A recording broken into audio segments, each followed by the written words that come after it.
Hello, and welcome back to Dragon Archive. Thank you for clicking on this video. My name is Radhika. Today, we're going to be doing my August wrap-up, which I have not done a wrap-up in forever because these usually take me the longest to research. I've been doing them in like months because I just keep procrastinating and putting them off, and I don't have the motivation to do my wrap-up sometimes. So yeah, here we are to finally do one. In August, I watched quite a few things.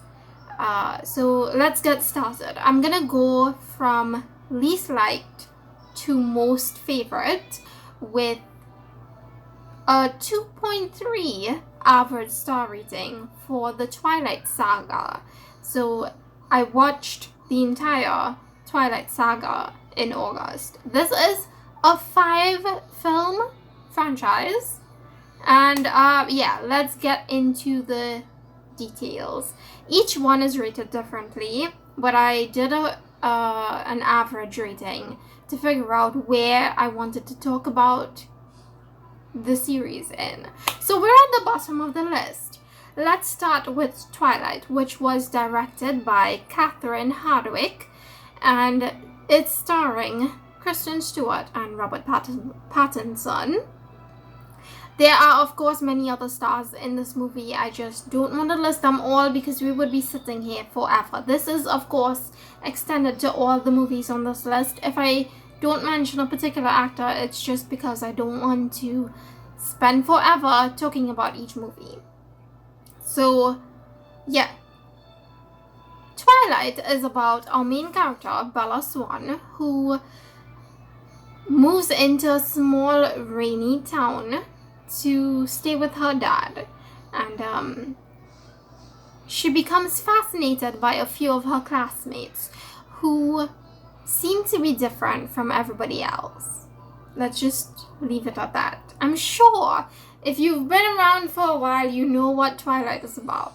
So yeah, this is classified under the romance, drama, fantasy genres, and I really thought it was better than I thought it would be. Because maybe it's because I was reading the book at the same time, so I could tell that the book and the movie are not that different. It's like, in terms of adaptations, the Twilight Saga is actually pretty accurate to the books, which I don't know how that goes over to you, but I quite enjoyed it. The acting was pretty bad though. Like, not gonna lie, the acting in this movie was pretty terrible because it was just stiff and awkward feeling at times, you know?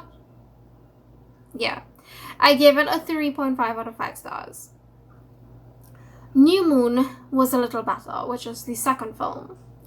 This was directed by Chris Weitz, and we have the main stars Kristen Stewart, Robert Pattinson, and Taylor Lautner. The genres are the same as the previous one, except that we have a little bit more adventure in New Moon.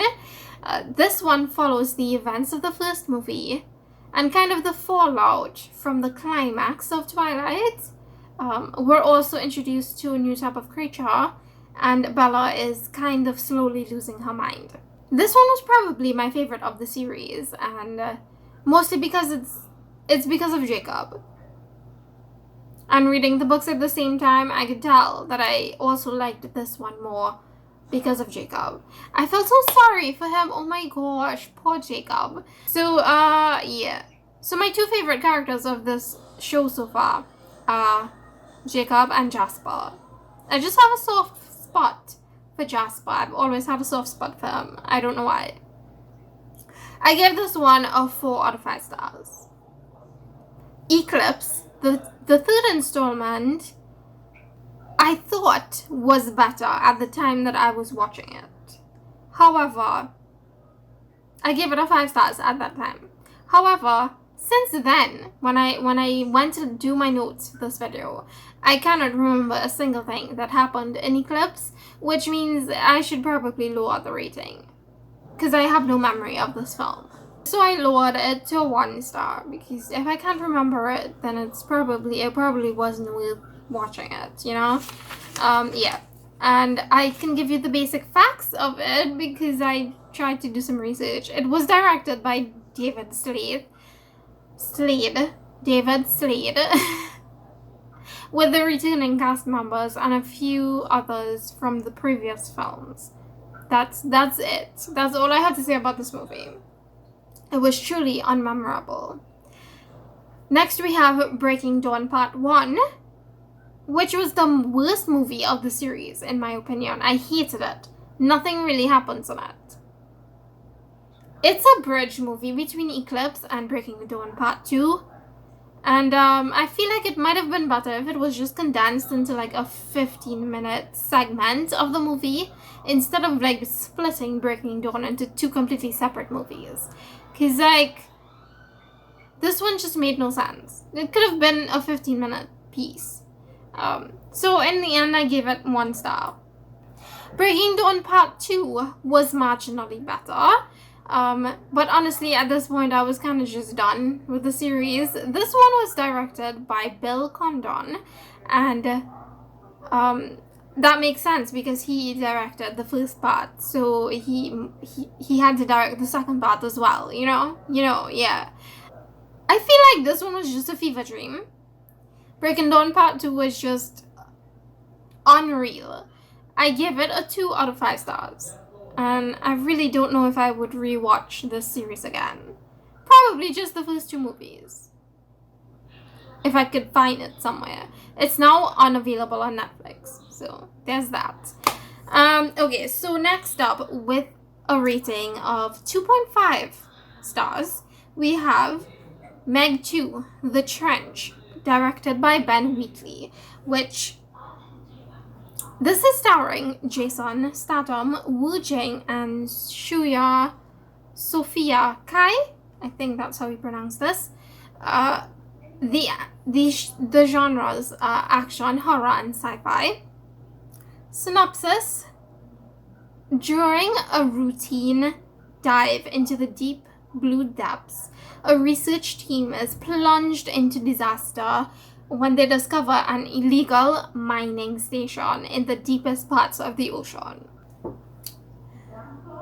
So, Meg 2. I did a whole like come lime with me video because I was excited about this movie. I was really anticipating it because a couple months ago I watched the first one and I really loved it. It was phenomenal, in my opinion, in the genre that it's in. Creature feature horror. I feel like it's one of the standouts. Meg, Part 1. Part 2, disappointment. I was so disappointed because this movie... So first off, I said in that vlog that I did that this was a 4 stars. You know, this was 4 out of 5 stars for me when I watched it. But as the time passed and I thought about it more and more and I watched different things throughout the month, I realized that this movie is actually a 2.5 because it was just ridiculous. It was having like a midlife crisis. This movie had no idea what they wanted to be. It was just shoving a bunch of different things into one movie. And in the end, it was just confusing. I think it was trying a little bit too hard to be too many things at the same time. So it was just messy. And the CGI at the end, oh my gosh, the most terrible CGI I've seen in a long time. You know, I did enjoy seeing Sienna Guillory as the comical villain, though, and Jason Statham is pretty good at acting. But besides that, yeah, this movie wasn't that great. Yeah, it wasn't that great. And maybe I enjoyed it at the time because I went to see it with my family, but it's really not good. With 3.5 stars, I have an anime. This one is called Another, and it is done by Studio PA Works. The genres are horror, mystery, and supernatural. And this one is about our main character who is forced to take a month of sick leave. What? No. A month of sick leave after moving to a small town and enrolling in a new school year. What? And enrolling in a new school for the new school year because he just moved to the small town, right? So he must go to school. And the new year just passed. While he's in the hospital, though, he meets a mysterious student who he is then drawn to throughout the rest of the series. She has an eye patch, by the way, and she's kind of creepy. That's all I'm gonna say. Honestly, this whole thing was creepy and unsettling, and I could not watch it at night because it just scared me too much. The story started off pretty slow, but then at the end it felt rushed. So yeah, the pacing of this one wasn't that great. It was just slow and then boom, and then my brain was like, woo, what was that? What just happened? I don't understand. That was what this movie was. It was messy and unhinged, and I was just not there for it, you know? I was not having it. It was very interesting though. It's different from anything else I've seen. So I would recommend it if that sounds like something that you would like. But my opinion was just a little bit too out there. You know, it's not a bad show because it's 3.5. That's above average. It's just one of those that I'm probably never gonna rewatch again. So then, with an average of 3.5, we have the Resident Evil franchise. Yes, I did watch quite a few of the movies on this list, on the franchise board. I don't know how to describe what I'm trying to say. You know what I'm saying. I watched quite a few movies from this franchise this month. I did not complete it though, because by the point that I was just done. I was done with the zombie movies. Resident Evil, the first one, is directed by Paul W.S. Anderson, starring Milla Jovovich, Michelle Rodriguez, and Eric Mabius, I think. Genres are horror, action, sci-fi. Yes, that sounds great. The story revolves around a deadly virus outbreak that turns a group of researchers into zombies. And the team that was sent in to investigate and to contain the outbreak. From the beginning, I was just like pulled in right away. The poster of this movie kind of sucks though, because it just doesn't give you the right kind of expectation, I guess. Although it does remind me of a video game. So I guess it's kind of accurate because this is a video game movie thing. I did enjoy it a lot though. This movie, I gave it a 4 out of 5 stars. And I highly recommend it if you haven't seen it. Zombies. You should check out Resident Evil. Then we have Resident Evil Apocalypse, which is my favorite of the franchise. This was directed by Alexander Witt. And it stars Milla Jovovich, Sienna Guillory, and Oded Fehr. I really struggle with names. I'm sorry, dudes. So this one is about Alice being trapped in a city that is under quarantine, and she joins up with a team of elite soldiers to rescue a little girl and escape the city before sunrise. I love this one a lot. Like, this is my favorite one of the entire series. I thought it was really action-packed, and it features one of my favorite characters. Sienna Guillory was so cool in this one. If you like zombie action movies, I think you should definitely give this one a try. At least up until the second movie, because it's great until then. I gave this one a 4 out of 5 stars. Then we have Resident Evil Extinction, which was directed by Russell Mulcahy, I want to say. I'm sorry, it is 90 degrees right now and I am just melting. It's not helping that I have my light on, so I'm trying to like speed through this, but also give you good thoughts. But also I might be losing my mind because of the heat. So I asked for your patience. Really, really sorry. So the third movie, this one is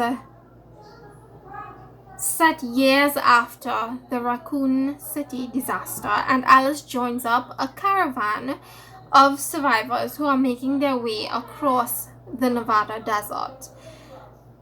This one was okay.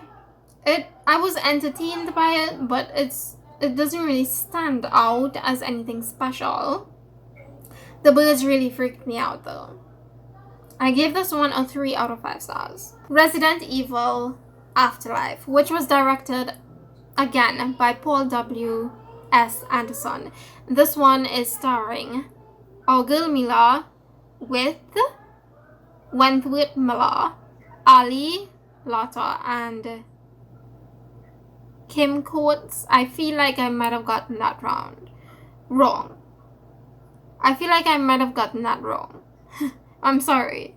So this one is where Alice teams up with an old friend and gets stranded on a building with a group of survivors. You know the whole thing. It's an easy premise, but I'm a little bit confused because I kind of remember watching one where Alice goes after the Umbrella Corporation with a bunch of clones. But I also can't find which one that movie is. Did I forget to log it on Letterboxd? Maybe. Anyways, this is not the one that I thought it was. This is another, like, stranded, trying to fight for survival, save the survivors kind of one. And, I really love the addition of Wentworth Miller's character in this one. I gave it a 3 out of 5 stars. I really honestly cannot remember which one the one with the clones was. But it's not Retribution. I don't think it's Retribution. Is there a movie between Afterlife and Retribution? Because my brain is confused. Okay, so then 4-star territory. We only have one 4-star right now, and that is a movie called Marry My Dead Body, which was directed by Cheng Wei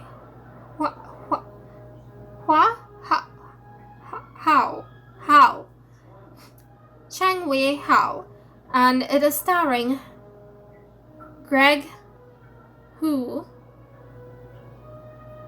Austin Lin, Gingle Wang, and Sai Chen. Oh my gosh, I'm gonna stop now.